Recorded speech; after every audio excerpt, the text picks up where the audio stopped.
এটা আমি কালকে ডিসাইড করেছি যে বিজেপির প্রার্থী হয়ে আমি দাঁড়াতে চাই। শেষ মুহূর্তে নয়, প্রথম থেকেই আমাদের বলা হচ্ছিল, কিন্তু আমি রাজি ছিলাম না। কিন্তু আমি দেখলাম যে নারীদের নিরাপত্তা এবং নারী সুরক্ষা আর যে রন্ধে রন্ধে পশ্চিমবঙ্গের দুর্নীতি, কোনো মানুষই ভালো নেই। তাই আমি এই তৃণমূলের পুরো মূলটাকেই উপড়ে ফেলার জন্য আমি বিজেপিতে যোগ দিয়েছি। এটা একটু না, না বললেই কথা এখনো কারো সঙ্গেই হয়নি। প্রস্তাব তাহলে কার থেকে এসেছে? এটা একটু না। প্রস্তাব আমিই দিয়েছি, আমিই ফোন করে বলেছি কালকে আমি প্রার্থী হতে চাই কোন দল? বিজেপি। একসময় তো আপনারা বলেছিলেন যে মেয়ের বিচার চাই, কোনো প্রার্থী বা কোনো রাজনীতি দলের থাকবো না। এখন দেখছি সেটা মানে খুব কঠিন হচ্ছে লড়াইটা, ওই জন্য বিজেপিতে যোগ দেওয়ার প্রয়োজন। পছন্দ করলেন কেন? আপনার তো অন্য দলের প্রস্তাব এসেছিল। হ্যাঁ, এসেছিল। আমাদের মনে হয়েছে এখন বিরোধী পক্ষ হিসাবে বিজেপি ক্ষমতায় আসতে পারে, তাই আমরা বিজেপিতে যোগ দিই।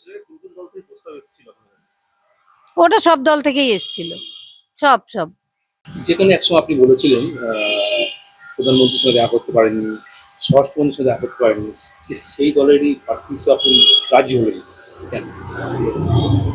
এটা আমার মনে হয়েছে বিচার পাওয়ার জন্য, আমার মেয়ের যে ন্যায় বিচার সেটা পাওয়ার জন্য ওনাদের সাথেই থাকা দরকার।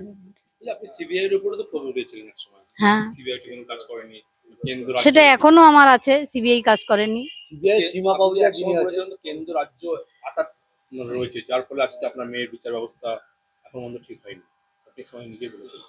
হ্যাঁ, আজকে কি বলবেন?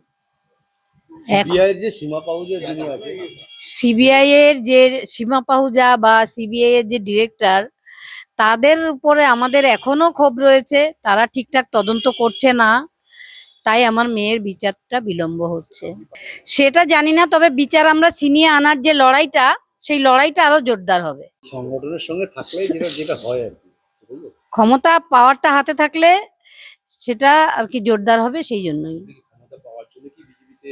না, ক্ষমতা পাওয়ার জন্য নয়, ক্ষমতা মানুষের মধ্যে বন্টন করার জন্য, মানুষের চেতনা জাগানোর জন্য। মানুষ নিজের কতটুকু আমি পাওয়ার যোগ্য, কতটুকু যোগ্য না, সেটা মানুষ ভুলে গেছে। আজকে শিক্ষা নেই, পশ্চিমবঙ্গে শিক্ষা নেই, চাকরি নেই, নারী সুরক্ষা নেই। আমার আন্দোলনটা নারীদের সেফ এবং নারী সুরক্ষা, কর্মস্থলে নারীদের সুরক্ষা, এটার জন্যই আমার লড়াই থাকবে। যেমন আমার মেয়েটা যে দুর্নীতির শিকার হয়ে তার প্রতিষ্ঠানিক খুন হয়েছে, সেই যে পেন্ডুলামের বাক্সটা উঠে এসেছে, সেই বাক্সর কি আছে সেটা আমি দেখতে চাই। আপনি তো কিছুদিন আগে বিজেপির উপরে নেতৃত্ব করে ক্ষোভ উগিয়ে দিয়েছিলেন, কেউ আসছে না, যোগাযোগ রাখছে না। আজকে সেই মানে আপনি আবার তিলোত্তমা হিসেবে প্রার্থী হচ্ছেন, বিজেপি প্রার্থী হচ্ছেন। কাটা দিয়ে কাটা তুলবো আমি, সেটা আমি জানি না। আমি তো রাজনীতির লোক নই। আমি মেয়ের বিচার এবং নারীদের সুরক্ষা এবং বাচ্চা বাচ্চা ছেলে মেয়েরা যে পড়াশোনা করতে পারছে না, এটা আমার দেখে হতাশ লাগছে। তারপরেও আমার মেয়েকে নিয়ে রাজনীতি করে ভোটাভুটি করে তৃণমূলকেই সেই জিতিয়ে দেবে, এটা আমি মানসিকভাবে মেনে নিতে পারিনি। তাই আমি কলতানো তো এখানে প্রার্থী হয়েছে, কলতানো অবয় বিচার বা তিলোত্তমা বিচারে যে মানুষের ভোট চাচ্ছে, যাক, কি বলবেন এই বিষয়ে? এ বিষয়ে আমার কিছু বলার নেই। না, ওরা যদি জিততে পারে, হ্যাঁ হ্যাঁ, কাকুর থেকে শোনো। অনেকদিন আগেই প্রস্তাব এসেছিল, কিন্তু আমরাই কিছুটা দ্বিধাগ্রস্ত ছিলাম যে কি করব, সিদ্ধান্ত নিতে পারছিলাম না। কিন্তু পরিবেশ পরিস্থিতি যেখানে নিয়ে গেছে, আমরা বাধ্য হয়েছি রাজনীতিতে এসে প্রার্থী হয়ে এবং মানুষের কাজ করার জন্য, এবং আমার নিজেদের যে ন্যায় বিচার, নারী সুরক্ষার যে দিকটা আমরা দেখছি। আমার মেয়ের ন্যায় বিচার পাওয়া মানে কি, যে সমাজে একটা প্রতিষ্ঠা করা, যে অন্যায় করলে তার অপরাধ, তার শাস্তি ভোগ করতে হবে, সেটাই করার জন্য আমরা আজকে ক্ষমতা আসার চেষ্টা করছি। কোন দলে প্রার্থী? বিজেপি প্রার্থী হয়েছি, কে হবে? কাকিমা হয়েছে এবং আপনার স্ত্রী?